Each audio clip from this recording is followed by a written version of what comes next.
In Jamaica, the education sector has been beset by problems, not least among them an explosion of violence in secondary schools that has led to the murder of at least 2 students. Last week, I had the Education Minister, Favour Williams, speaking about the prescriptive steps the government is taking to correct some of the problems. And this week, in the name of balance, it is needful to have the opposition's perspective on the programs being implemented by the government, the responses that have been fashioned, what it likes about what is being done, what it would do differently. And to lay down that charge, to make that case, is the opposition spokesman on education, Senator Damion Crawford. Many of you would know he is a budding businessman in his own right. He is the CEO of Crafton Holdings, and given his antecedents, it is needful for me to put that on the table alongside his political work. Senator Crawford, good to have you here, sir. Brother, thank you. Excellent. Thank you. All right, let's start at the top. Since September, if we use that as the baseline, yes, and what has been happening in the education sector, I want to hear you first, because I've heard you speak about the lost group. It's a big group of children disaffected coming out of COVID. I mean, there were challenges served up by that nobody had ever planned for before, so there was no playbook to run to. But from what you know of how the government has sought to re-engage those who were lost in the system in this COVID period, how well have they done? Are they failing? Are they doing adequately in this time? Well, firstly, I think that Jamaicans have failed to accept that COVID was only an exaggeration of problems that we always had. So therefore, COVID didn't create the need for the internet. However, COVID created a greater dependence on the internet and therefore showed the number of persons who lacked internet access. But those people always had homework that they could not have done. Yeah. And so it exaggerated that problem. Additionally, a World Bank, I was speaking to some of your colleagues earlier, a World Bank study showed that to primary school, 98% of persons are in school. But by the 9th grade, less than 70% of the age cohort are in school. Yes. So when we heard that 20,000 persons were absent from school, that was in addition, that 20 that would have normally been there, but that other percentage, another 20,000 that you would have seen at the stoplight, that you have seen pregnant, etc., still remain previously also. that down the market, or help the mother in the farm or the father in the farm. Yeah.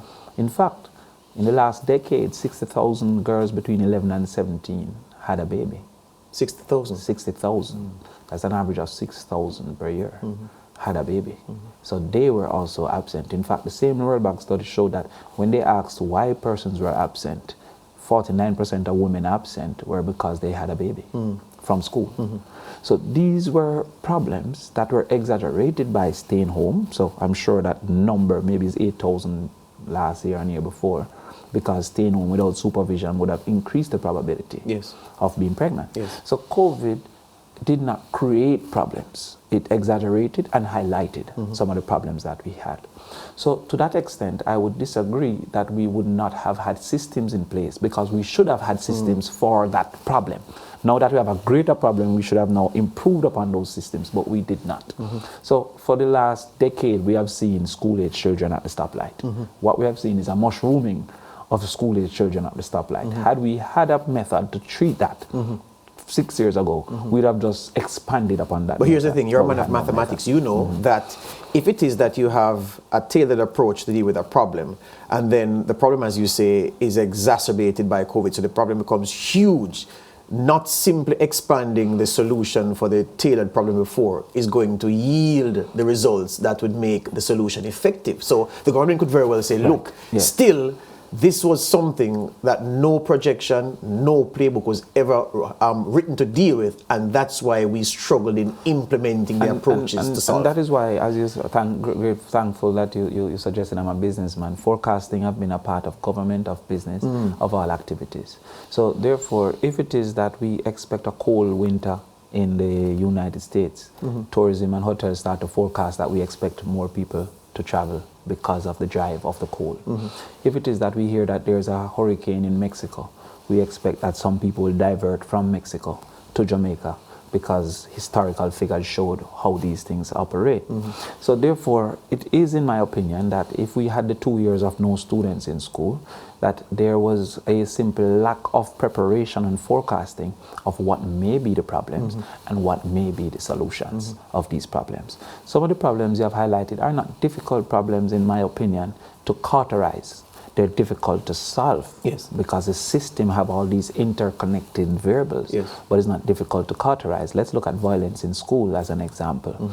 Violence in school can be cauterized to some extent by having more deans of disciplines to serve as student monitors during times of interaction. Times of interaction are 3 times of interaction: lunch, morning, and afternoon, of which morning have much less negativity as a trend. You don't have as much violence at the point that everybody interact for school to start.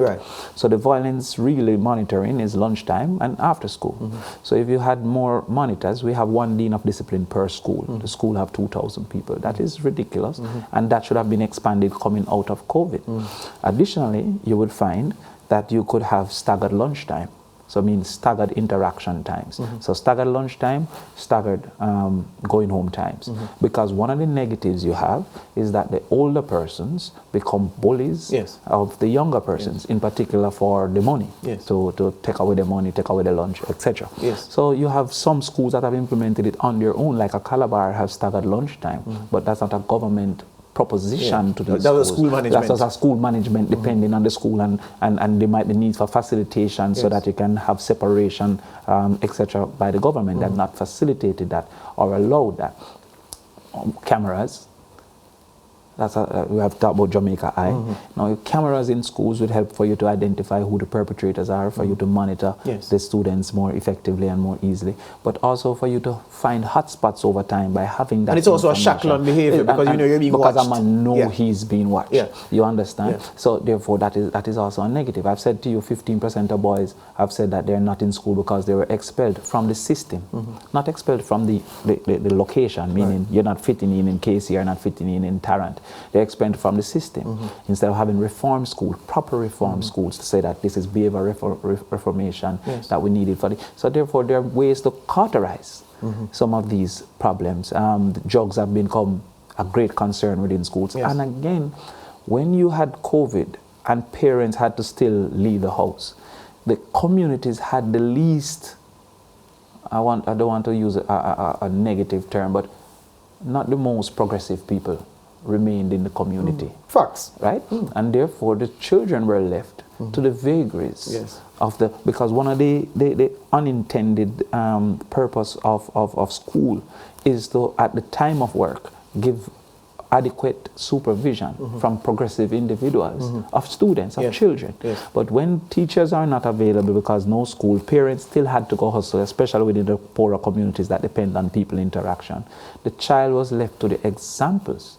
In fact, I've got a report that we have a porn addiction now in schools because now they were watching. So that's that report yesterday. More porn. We have a drug addiction in school. Those are reasons. So therefore, we have had to have a training to identify some of these outcomes, to identify depression across the world. They're speaking to child depression increasing. And another point of depression is where I want to come, because I heard you say the dean of discipline, and you highlighted a ratio that could exist, or probably does exist in some schools. But here's the thing. People who are stakeholders say the dean of discipline is not the answer, because if you go back to when we were in high school and the dean of discipline that attended to us, we demanded certain things of our dean of discipline then, and I'm sure you'd agree that the dean of discipline or the deans of discipline, different demands are being made on them from the generation who are teenagers now. And before us, our cycle, we demanded more of our dean of discipline than for your older sister who we know so very well, or your parents, or our parents. So they say dean of discipline is not it, because the dean of discipline's skill set is limited. What I've heard stakeholders say is the government ought to invest into clustering behaviorists by region. We have 6 education regions. Do it by regions and have so you can have the dispersal across the school, because you can't have one behaviorist, one psychologist in each school, because you can't afford that.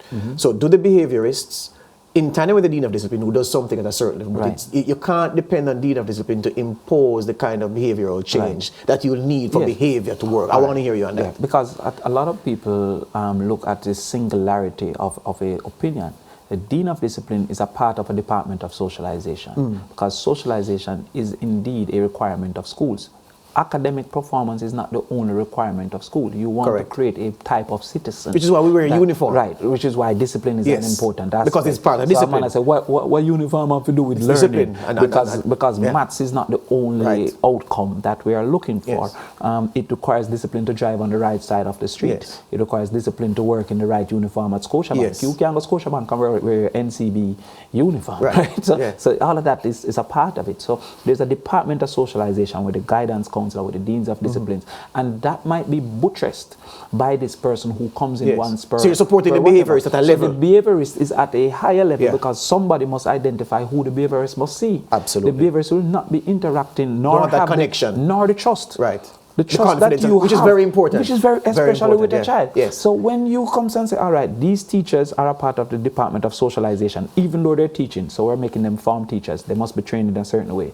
These guidance counselors are part of that department of socialization, and these deans of discipline, which the dean of discipline might not get the same emotional attachment because he's enforcing as the guidance counselor who is emotional. So their job. Right. That is how mother and father come into play in many homes. You understand what I'm saying? So when you check it out, that department of socialization then reports, we have these 9 people who have been observing, they're now withdrawn, that we want you to intervene. And so that person then becomes, that skill becomes more efficient. So it's part of a continuum then? Right, of a package. So here's the thing then. So if it is that we look at how teachers' colleges, and I'm sure you know a thing or two about this, how teachers' colleges train the future teachers. In the same way you say school, obviously for the students is not about learning maths and English and human and social biology and all that. Do you think that the training programs to which these teachers are exposed in these colleges, that they have sufficient emphasis on the teacher helping to train behavior among the students and not just teach them skills in the subject areas? And if this is not a deficiency which causes a teacher to graduate from the system equipped at teaching Pythagoras' theorem, but having no powers to how to get Mr. Crawford to conform with the requirements of being in a class, in a group. Well, that is not the problem of the teachers' colleges. That is not the problem of the requirement of the teacher. What we have done is to start to ask the person who is supposed to do maintenance to also start do production. So the teacher is actually supposed to do academic delivery. That is the avenue in which the teachers' college train their teachers. And you support them with the professionals to do work skilled in the other areas. Professionals now who went to the different schools like psychiatrists and psychology and social work at university and other entities. So therefore you may say, what is that cross-contamination, that cross-education that the teacher can know what to observe and what to report? But that teacher would have to be paid triple times if they were to do 2 jobs. You understand? So at my farm, I have a head of husbandry for goat and a head of husbandry for chickens. If it is that the head of husbandry for goat is absent, I wouldn't mind if the head of husbandry for chicken understands sufficiently to fill in for a day. You understand? Absolutely. Or if he observes a goat out in the field looking weak, he'll be able to say, that one might have worm. I can report it to the head of husbandry. But I wouldn't expect that he can deliver the medicine and all of that. That person's skill set is there to understand. So the teacher was designed for the academic part. They were not designed for the safety part. They were not designed for the socialization part. And they were not designed for the community efficiency part. So therefore that is what. Let's break on that. Senator Damion Crawford says, don't make the teacher into a Swiss Army knife. Keep the teacher efficient at what they can do or what they are trained to do, and get support structures to support them in other ways to make it an ecosystem functioning fully in the school environment. We take a break, we come back with more. This is The Conversation.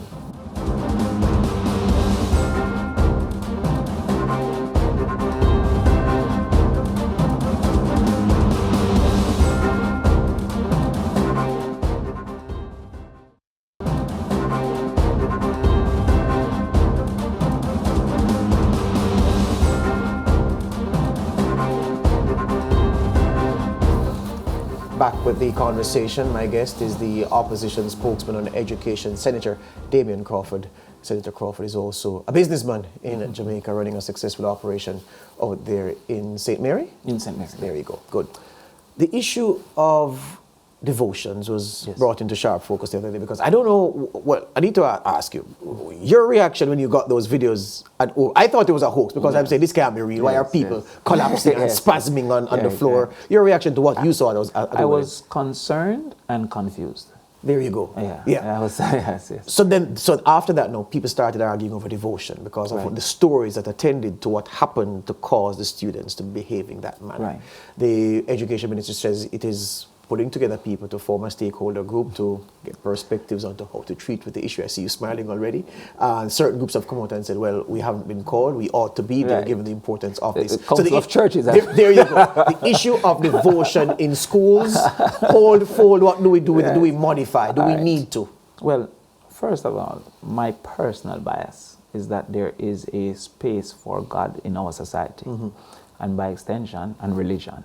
And by extension, there's a space for religion in school. Because when you say God, you mean whoever your God may be? Well, not really, because there is a dominant culture within our society. Yeah, Christianity. And Christianity is a dominant culture. There you go. Just wanted to clear. You can't have a country that the dominant opinion is ignored because you want rain. Now, you can have specialized schools which are not public schools, but the government is the greater good for the greater majority. That's my personal opinion. Got you.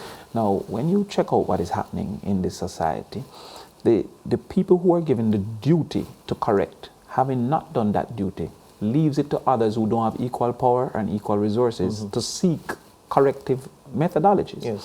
There's a behavioral problem.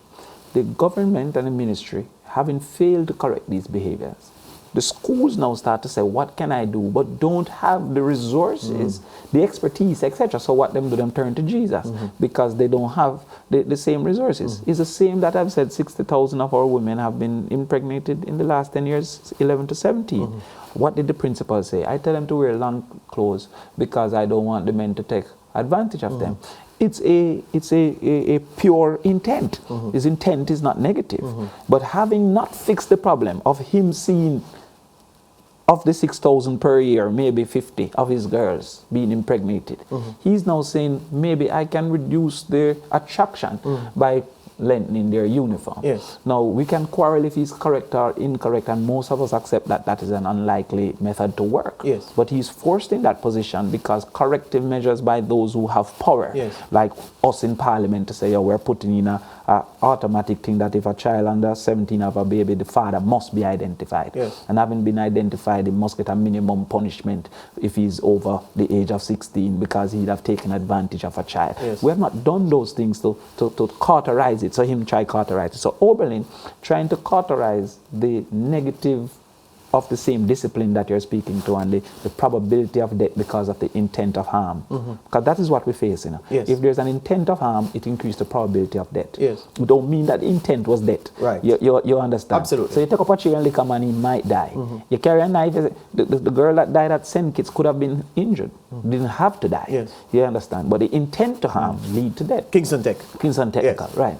So when you check the situation now, the schools is in that problem. So they now turn, and it's a cultural thing to turn to Jesus. It's a natural cultural thing. What should be is that there should be communication of what are the voluntary participations and what are the automatic participations, so that a parent can know what their child is supposed to be exposed to and intervene. So therefore, is prayer automatic or voluntary? But also, what are the denominations upon which we're going to expose the children? Because here some people might have certain biases against Poco Church or whatever. So therefore, they might not want that. That don't mean the average person have a problem with it. That don't mean that particular school average population have a problem with it. Because again, many people go to schools close to their homes, and that general geographic culture socialization mean they might all agree that that is a okay type of church.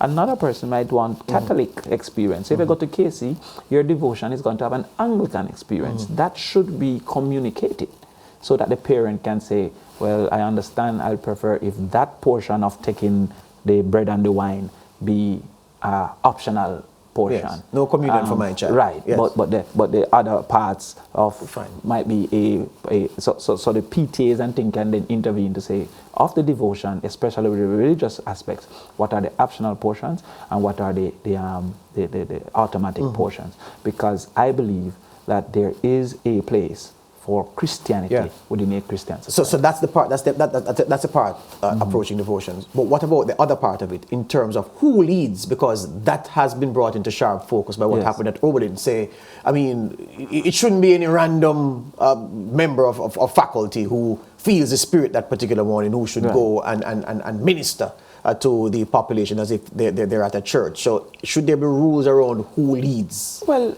those rules are school-centered, can't be government-centered. One of the problems we have is the Ministry of Education try to run everything when there's so many different realities. So who leads? What if I'm a pastor but also a math teacher? Should you say no math teacher should lead? Or should there be a designated devotion person? Having been a teacher for a very long time, you know that sometimes your grade is in charge of devotion. Sometimes your department, math department, is in charge of devotion.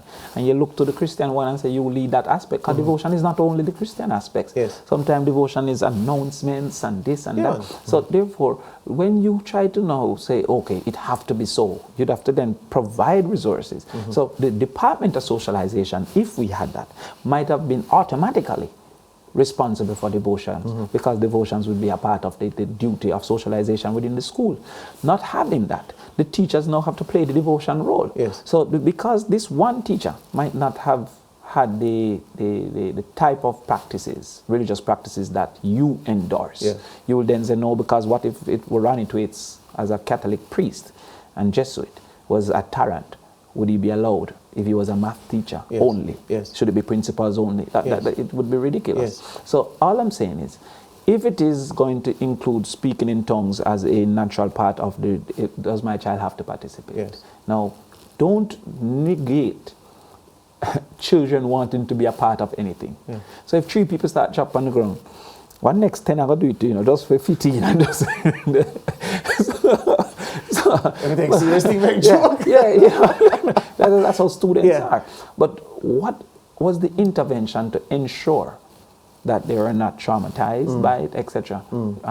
That we don't have a systematic methodology. On the point of systematic methodology, I've heard you say it more than once in this interview. The Department of Socialization. Yes. I know no such formal thing exists in the school system. Until we get power. And that's the point. That's where I'm going, because I'm saying, are you pitching early a major policy move from that the PNP would be wise to make if it finds power? A Department of Socialization, structured at least from the discipline part, Dean of Discipline, Guidance Counselor, Behaviorist at the apex of that pyramid, coordinating with things like devotion and integrating. How further would that be built out? Well, what are the duties of a public education system or even a private education institution? It is academic performance, which we have all accepted. It is socialization. It is safety and security.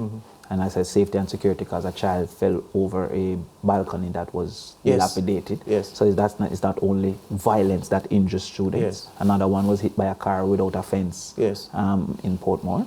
So there's safety and security. There's community and stakeholder satisfaction, and there's efficiency, which is really the principal's duty to transform inputs into outputs, the resources into outputs. So those are the 5 units. The principal and the leadership is the efficiency managers, so we put that there. So if I give you $10, you have to give me 5 subjects. If you don't give me 5 subjects, I feel like you waste my $10. So that's the efficiency portion. There's also safety and security. You need that department for safety, to make sure repairs are intact, to make sure the physical plant is maintained. And the occupier's liability. People should be able to sue the government for not taking sufficient steps to make the occupier safe. So that must be. And then we have the 2 major functions: socialization, which needs its own department, and academic performance, which already has its own department, a fully structured built out head teacher and all of that. So the Department of Socialization is where the guidance counselors, which have a ratio of 1 to 1,000 in the schools. That is ridiculous. Ideally should be what? Ideally should have 1 per stream. So you have grade 1, you have one for grade 1. But again, you can't say that because in Campion you might want one for every 2 streams because they don't need equal intervention. Yes. You understand? Yes. They have mother and father at home. Yes. They have resources. They're not alcohol exposed. Yes. So while you have Tivoli Gardens that have one parent at home, that one of the reasons for the violence is scarcity. The schools that have high levels of scarcity have shown higher levels of violence. Yes. May fight over a chair, Yes. may fight over a book, may Yes. fight over decks. Yes. So scarcity is also a consideration. So when you say what is the ratio, I don't want to say 1 to every Yes. form, because that might be the best case for Tarrant, Yes. but it might be 1 to every other form, the best case for KC. You profile the schools and you apportion it appropriately. Yeah. But what we know is that if you have one guidance counselor, it's a waste of the guidance counselor time. Yes. The guidance counselor just make 2 friends and go and do your thing because she cannot legitimately interface. And this is a she, it's usually a woman. It's usually, well, there you go. 84% of the university graduates are women There now. you go. So that's another problem. So what I want is the deans of disciplines, the guidance counselor, and this overarching psychiatrist to be a part of that department that have responsibilities and duties. And also, so we can offer tests to say, do a survey of your disposition to violence. And next year when you do the survey, your disposition is less, right? So when you look at corrective measures, I think that summer school should be automatic for those who are behavior problems. But the summer school is not for math. It's for behavior modification. These people now would keep that summer school and have those interventions and do those studies and do those readings. Should the math teacher do that?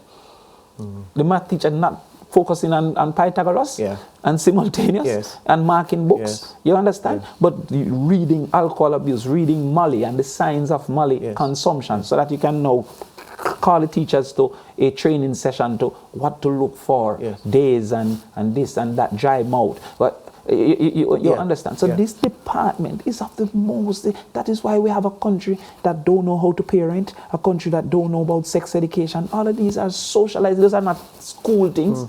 You understand? So in the same way that the PE teacher can't come teach maths, why is the math teacher modifying behavior? Unskilled. Unskilled. So these are the skills that are school, because the 2 major outcomes are socialization to create a citizen and education to create a workforce. So we need the people to be able to contribute financially, earn from it, but contribute to productivity. So we teach them things so that they can become more productive, and we need them to be good citizens. Excellent. So we socialize them. So that department is necessary. Hear you on that. We've run out of time rather quickly, but let me ask you this finally before you go. Insofar as the party is concerned and your comfort, and I'm using that word specifically, your comfort in the party at this time, where are you? I'm fairly comfortable. Fairly? Because at the end of the day, I prefer the PNP than the JLP. There's no 2 people in any group, even in sports maths, that have totally the same opinions on anything. The most comfortable I'll be is when my opinion have veto powers. That's the leader of the party. I'm not the leader of the party, so there'll be times that my opinions are vetoed. You understand? So I might want a department of socialization of 40 people, and the leader says 10. I would better accept that than a party that don't want no department of socialization. So me and the PMP want juice. They might want apple and me want orange. The JLP want alcohol. So I prefer to stay with the juice people. So I'm comfortable in that. If you compare yourself now, not necessarily as a politician, I'm going so if we use 2012 as the baseline, and you compare Crawford, the asset to the PNP inside, compared to Crawford, the asset to the PNP inside now, 10 years later, 2022. Asset inside? Yeah, meaning people look at you, the party looks at you and says, Damion is an asset to us. Damion brings us cachet with the voting public. How do you think you have improved, or that cachet has grown in the last 10 years? I would think that it diminished dramatically after the Portland election. And it's almost back to where it was pre-Portland election. Again, the manifesto now being an area of conversation where people are accepting the opinions that were originally ridiculed, start to reposition me as the ideas pursued in the political space. So that gives the cachet to the party. And also, I think that people start looking again to say, this person is a possible leader in the future, and by extension, let us see what he's saying. So attention has also increased. I believe I'm an asset also because I'm opposite to the person who's the leader.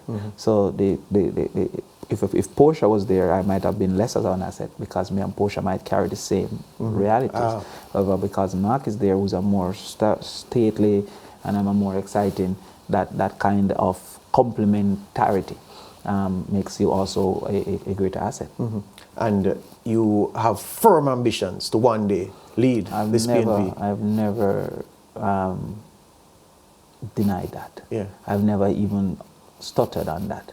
It is my intention to lead the party and then lead the country. Excellent. Thank you for your time, my friend. All the best to you. Senator Damion Crawford, he is the opposition spokesman on education. He's a businessman, and he says he's not doing this just to do this, you know. He's doing this because he wants to contribute to the country's development as PNP president and as prime minister. More on the conversation after these.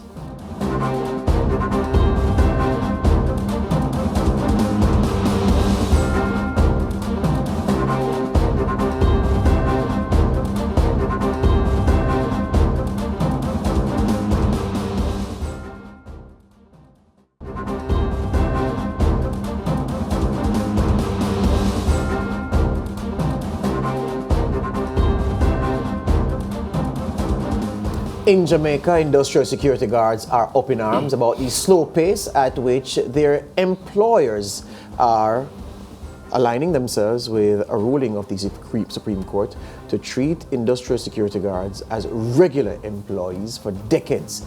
People who have worked in the sector have been treated as other than, and the Supreme Court says, well, that practice has to end. The slow pace has caused the security guards to take to the streets in protest. Their unions are working behind the scenes to try to get the situation regularized, to try to get the situation ameliorated in some respect. To deal with that, plus the issue of workers at the Passport Immigration and Citizenship Agency, PICA immigration officers to be precise, and their recent industrial action, is a man who is a trade unionist and an industrial relations specialist. He's the General Secretary of the most powerful trade union in the country, the National Workers Union. His name, Granville Valentine. Welcome to the conversation, sir. Thank you. I want to say to you that, given what I know, only read, Yes. the history of trade unionism in Jamaica and the importance of trade unionism, I still don't think that people like yourself, practitioners, are getting the respect that you deserve because the work of trade unionists over time. Imagine what Jamaica, have you ever imagined what Jamaica would have been like or would be like if what happened in the 30s did not happen, if the trade union agitation did not happen, and over time after the decade of the 30s, how significant the contribution of trade unionists have been? Well, the truth is that I'm happy that a young man like you would recognize that. And we want for more young people to understand the history and from where we are coming from. There are a lot of people, influential people, and the big choosers in our society that fail to recognize that where they are at today is as a result of the work, hard work, blood, sweat, and tears of the trade unionists. Excellent. Of the early days. Let's talk with the security guards. Start with the security guards. It's an happy, sad moment. Yes. Where this is something that's a long way coming and a long time coming. It is now here, and we are seeing signs that persons want to stifle what the court has ruled, which is a new law, right? Because it has not been appealed, and as a result, it now forms the law. We have been saying this for a long time, that security guards, by virtue of their contract of employment, they are employees. There is what is called the control method, control test. Yes. Man who is supervised this, and not just security guards, contract workers. Yes. And that is going to come out in a very large way. They're supervised, they're disciplined, you set their work time, you know, do all manner of things just like a normal employee. Yes. So there's no question for a long time. And there are test cases that we would have carried to the IDT, where the IDT would have ruled, but the IDT doesn't form law. Yes. Yeah? It's a difference when the court says these persons are. Yes. So it is something that we must expedite the process and don't let it get cold, because we are of the view that many persons in the society wants to see it get cold. the good thing is that the security guards are stepping up because they were very afraid. Yes. Many of them never, at no point, believed that they would have realized this moment. Yes. It is our duty and responsibilities as trade union leaders, as leaders in the country, Yes. to start treating these people as employees. And I am of the view that for too long, many of them have been treated as closest thing to slavery. Yes. You know, the thing is this. When the ruling came, well, like days after the ruling came, I got sight of a missive that was sent by one of the largest private security firms in Jamaica to a big client to say that they will have to increase their rates consequent upon this court ruling. So I said to myself, well, it can only make sense if you're telling your client that you're going to raise the rates and increase your fees, then you're going to implement fully what the court has said. Lo and behold, that firm is among those who have not acted in step with the court ruling to treat security guards like employees. And I'm wondering, why can hypocrisy be so hard? How can hypocrisy be so blatant? You want to charge more because you're now having employees, and yet you're still not putting the things in place to treat these men and women as employees. You see, the powers that be continue to procrastinate. And again, they are doing the same. If it was a different situation with a different group of workers, let's say particular companies, banking sector, you'd have seen persons taking steps. Now, the security guards, which is the first line of defense, and a good and excellent buffer to the police force, we could not do without them in our society. Yeah. The police can't manage now. And they are about half the amount of security guards. Yes. So the security guards is the first line of defense. When you go into your house, when you go into your business places, when you go into the parking lots, when you go in the shopping mall, everywhere. That's how important they are. And if you don't see them, all sorts of things will happen. Yeah, it's chaos. But we, as a society, we're treating the security guards with scant regard and unfair and unjust. Yes. And I am of the view that the influencers of the society must come out and say, look, let's implement this law. But what is based on your inside knowledge, you're sitting at the negotiation table, what is holding up these private firms from treating, by abiding by the court ruling? Let's put it that way. Look, they're crying foul that why it is a shock. If it is a shock, why do they immediately respond to the clients for 45 and 50%? Yes, the one I said 50, one I saw said 50%. Immediately. Yes, days after. So that tells you that they planned for it. The calculations were done. Yes, I was just about to say that. Mark, the amount that they are putting is questionable. Yeah, the maths don't add up, but at least calculations were done. It's predicated on something, yes. But you must have some knowledge and believe before. Yes. Because I think most of the security firms and the people in our society believe that they were genuine employees all along. Yes. You know, and it is unfortunate as how we're treating our sons and daughters, because these security guards are sons and daughters of someone. Yeah. And that hurts me greatly. But Granville, it can't be alone that they were surprised by the court ruling. You know very well from your experience, 2 or 3 parties, or multiple parties to a court matter, it can go anyway, based on how evidence is going. Yes. So you prepare for whichever eventuality. So all right, give them that they were surprised by the court ruling. What is it that has prevented them from issuing a statement? Is it that the firms aren't unified in the way that we think they would in the same industry to say and make a position clear on the process to implementation, their reservations about the ruling and plans to appeal, but the situation is limbo, is the point I'm making. The truth is that I am not at liberty to speak on their behalf. But from the discussions that I am involved in, yes, and sitting at the table, and my own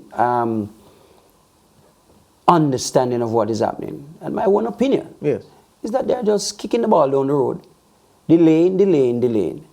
But what I am of the clear view of is that September 23 is a date that the court ruled. Yes. So you could kick the ball down the can down the road as much as you want.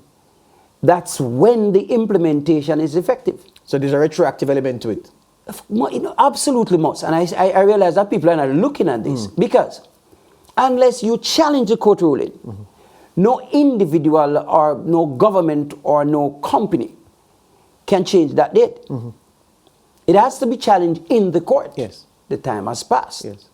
Well, just passed. 1 month. 1 month has passed. Yes, it's 42 days, I think. Well, there you go. But I think it has passed. There you go. Yeah, because I am affiliated to another part of that. Yes. Of which I can't speak to. Yes. Right? So, it is very clear in my mind that whilst they're kicking the ball down the road, maybe to accumulate funds, but I watched another station last night and on the same matter. And I'm hearing one of those owners, one of those bosses, speaking out and say that, you know, he has the capacity to treat with it. Oh. With immediacy. Yes. When you have a payroll of 3 billion and more per year, that ain't no small guy. Yes. Right?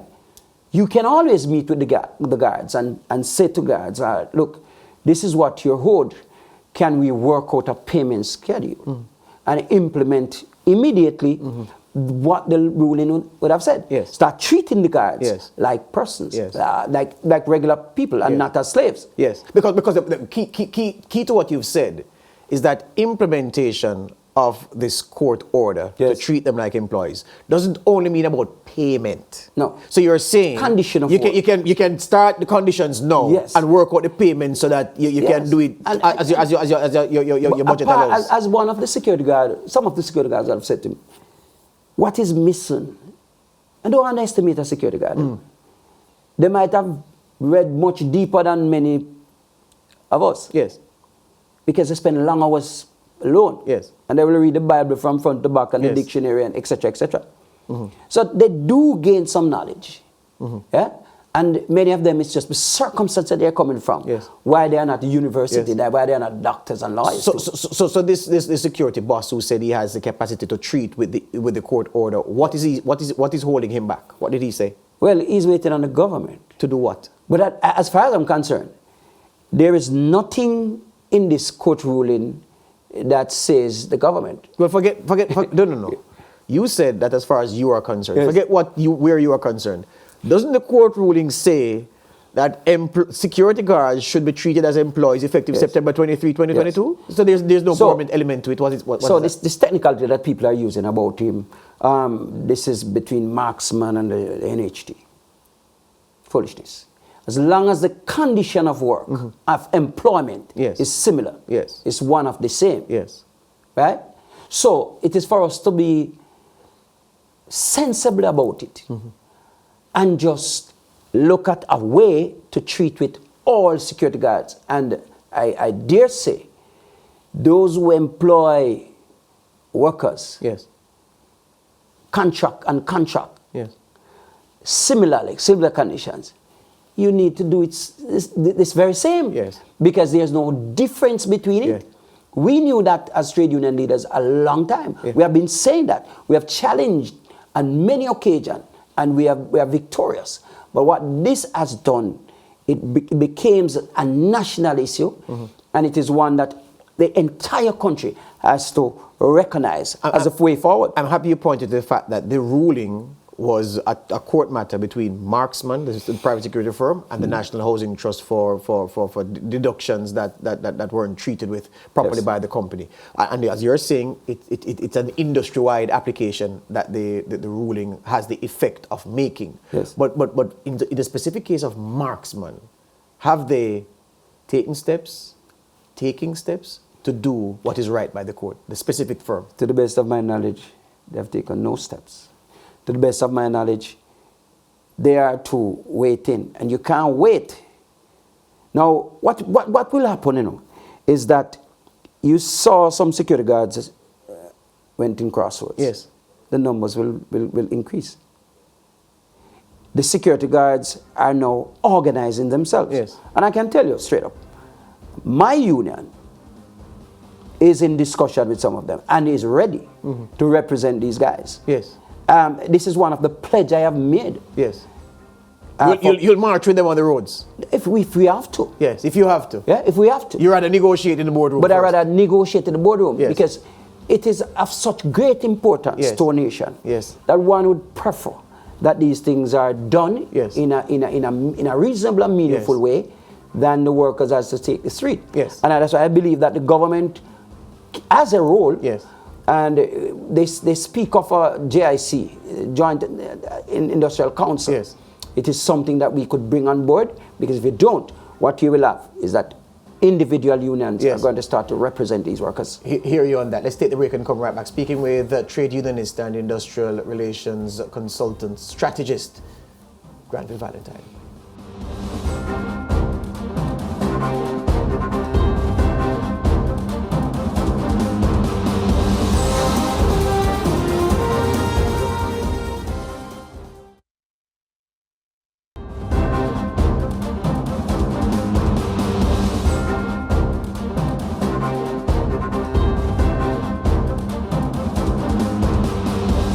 Back with us on the conversation, talking about the issue of industrial security guards and them being treated as regular normal employees are following that court ruling.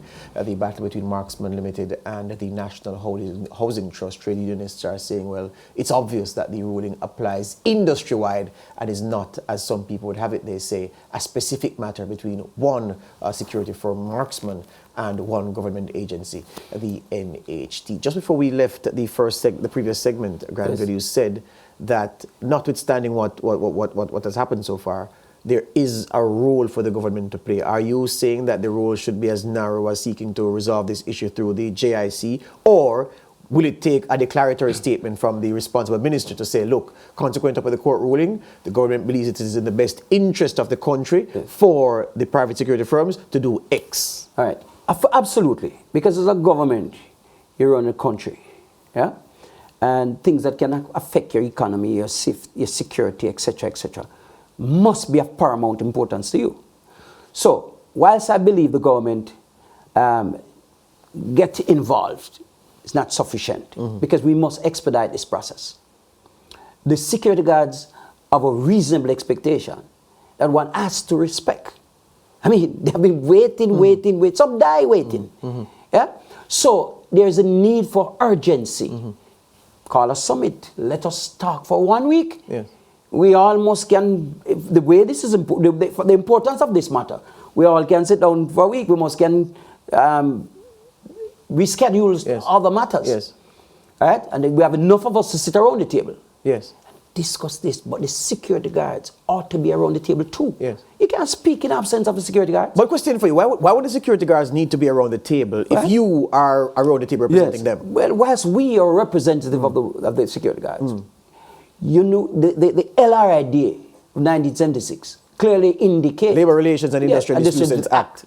Clearly indicate that it is a worker, the management, the union, or a representative. Okay.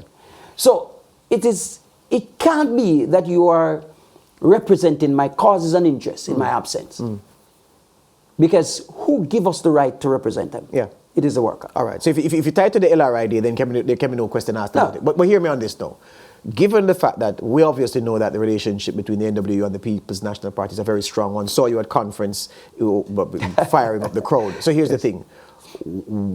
What is preventing you from saying through the opposition spokesperson on Labour, you need to issue a statement inviting the Labour Minister and the government to call this summit meeting to get this thing, because as you say, you want to expedite the process, but I haven't seen that press release yet. You might not have seen a press release, but I have spoken to both sides.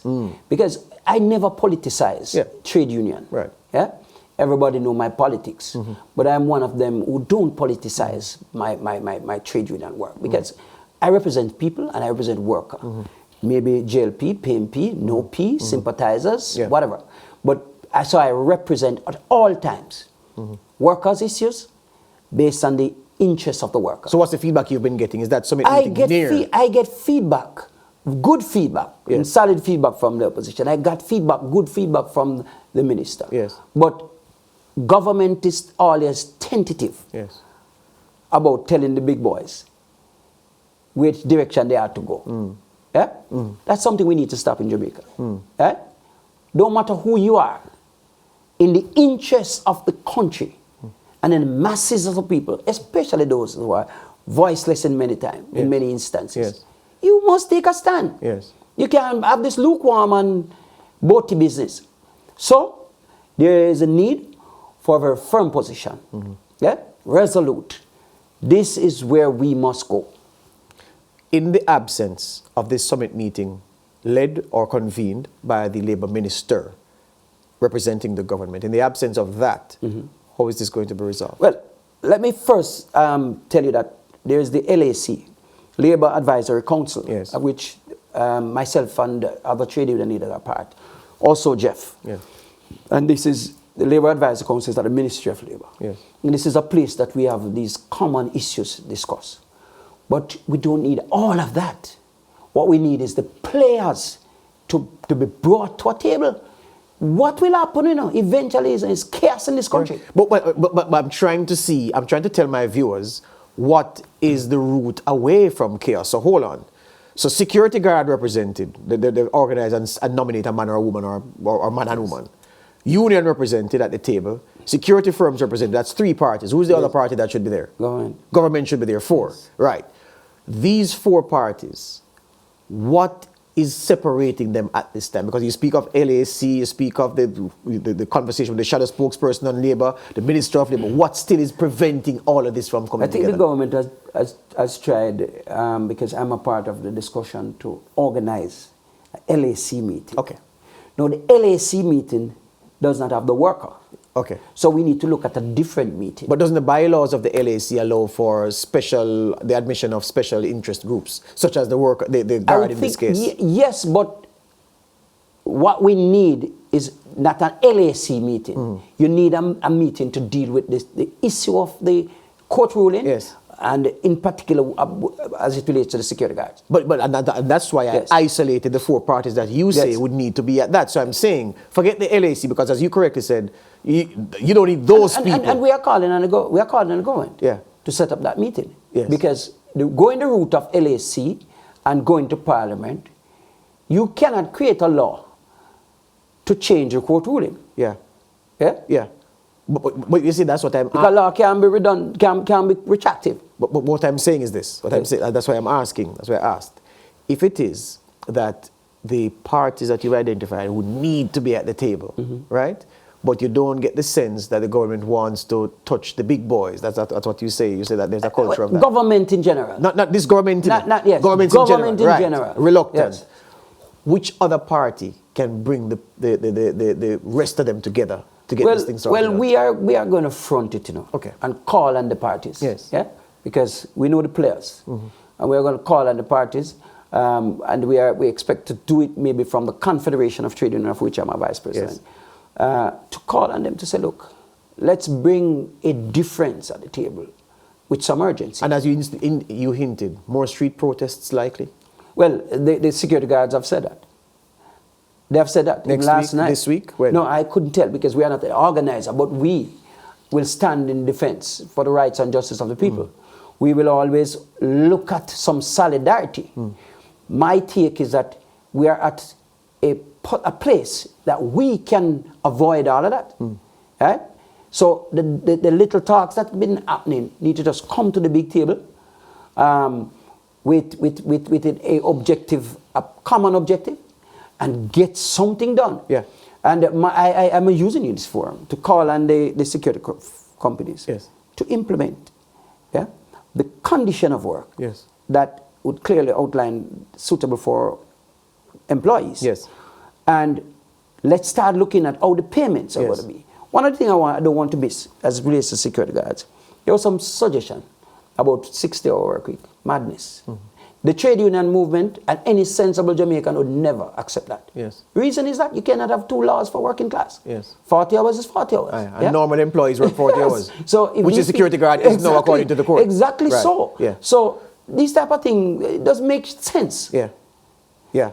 On the point of where the security firms stand in terms of their ability to pay, because you know better than me that the payment aspect is what is perhaps preventing them from saying, you know what, come on, let us talk. The ability to pay, hold on. In the missive I told you I saw from one of the top boys, and I'm sure you know the letter as well, the expression was written into the letter that, look, this thing has the potential to torpedo our business, the amounts that we have to pay. From what you know, do these security firms face an existential crisis if they go the way of implementing conditions of work and then the very important matter of the payment and the retroactives which will be involved? Does this represent an existential crisis for private security firms in Jamaica? I have a simple answer to that. They're in the wrong country to do business. What do you mean? There are minimum standards that are set by law. Floor position, not ceiling. And if you, and part of that floor position for employees, vacation leave of a certain amount, sick leave of a certain amount, yeah?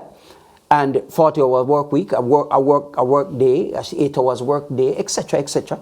And of course, you have some various different arrangement. But those, and I must also talk about maternity leave, of which many of these female security are not eligible. It's not that they are not eligible. It's because they are being denied of that. Well, they weren't eligible under the previous way that they did business. The previous wrongdoings. Yes. So let's look at it. If you're operating a country, a business in a country, one of the first things you look at is what the laws are. Yes. And the floor position of law. Yeah. Vacation leave is a must, you know. Yeah, it's a right. It's a right. Not a privilege. Not a privilege. Yeah. Sick leave is a privilege. If you don't sick, you shouldn't be getting sick leave. Right. And there's a lot in government. Yes. Yeah. Minimum wage. You know. I mean, and the security guards minimum wage came in 1982. I mean, these persons who are running these businesses are huge, multi-billionaires. Yes. So you're saying the business models need to be tweaked and everything and reoriented? No, I don't even need to tweak or anything. What I know is they need to implement what the law says. But hold on, Granville. They would need to be tweaked, because here's the thing. If you have been doing business for decades, where all of your employees... Yes, I don't got you. I don't got you. Indulge me. They are employees. Yes. In their employ. Yes. So how is it that you have some people as employees who you are treating as employees and workers, implementing all those laws? But all you need to do is to take in consideration the rest of persons and treat them safe. But you know that the majority of your employees weren't given this right. We're denied. We're denied the right. Yeah. Well, which is why we're here. So, don't you think that this, of course, will affect how they do business? Because you have so many people on your roll who you were treating as contract workers. You didn't make provisions for vacation leave, maternity leave, and the other things that attend to a normal person, a normal job, a normal employee. Clearly, you're going to have to reshape the way you do business. Do you believe that security companies make huge money? Of course they profit? do. Yes, they do. So, I'm not saying they can't afford to make these changes. I'm just saying that the changes need to be made. You know? So it is simple. They know exactly what to do. They know how to implement it because they have implemented it for other persons. Yes. It doesn't take you more than a weekend to organize a structure and with a view, with most 1 month to start implementing. Because nothing is magic to you. There is no legal jargons that they don't understand, because many of them, these large security companies have lawyers and all sorts of stables of lawyers. Yes. And working in the organization, not just at their beck and call. So there is no reason for us to be waiting this long. Granville, unfortunately, we're out of time. We even get a touch speaker. We'll have to do that another time. But hear me on this now. Today, we're in November now. Do you and your vast experience believe that in September 2023, we'll still be talking about the non-implementation of what the court set down?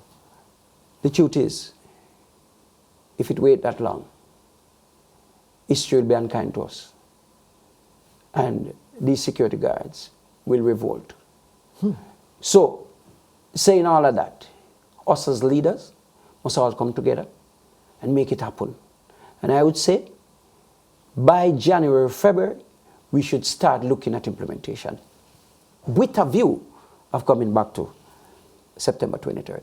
Hear you on that. here and there. Granville Valentine, he's the General Secretary of the National Workers Union.